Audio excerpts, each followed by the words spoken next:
ولسمشر اشرف غني له مشروعیت پرته د کانونو استخراج کې شفافیت نشي رامنځته کېدلی. سلام، وخت مو بخیر. پام وکړئ د نن ورځې تازه خبر ته.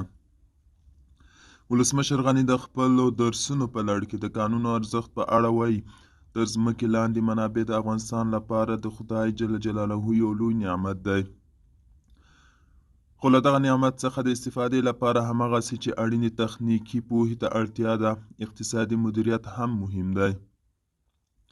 ولسمشر غني وایي مطلوبې نتیجې ته د رسیدو لپاره د کانونو د استخراج او بیرته د عوایدو د مصرف لپاره د قانون حاکمیت، شفافیت او پر بشري قوې پانګونه اړینه ده. له کانونو څخه د سالم استفادې لپاره د قانوني مذاکراتو پر مخ وړل، د قراردادونو کولو ظرفیت لرل او د هغوی مدیریت نور اړخونه دي چې باید منسجم شي. ولسمشر غني زیاتوي په ټولو برخو کې همغږي لازمه ده. واضح سیاسي اراده او مشروعیت هم پکار دی. له کورني، سیمه ییز او نړیوال مشروعیت پرته اړینه لویه پانګونه چې دغه منابع د افغانستان د هوساینې او مناسباتو پراختیا لپاره وکاروي نه ترسره کیږي.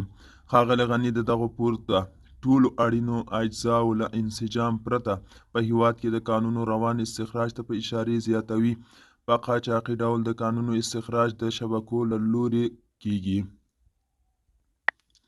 چې د افغانستان دغه طبیعي منابع ضایع او تاراج کوي.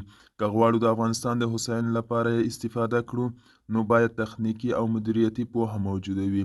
دا پوهه د لاس سري وړ ده خو لازمه اجتماع غواړي.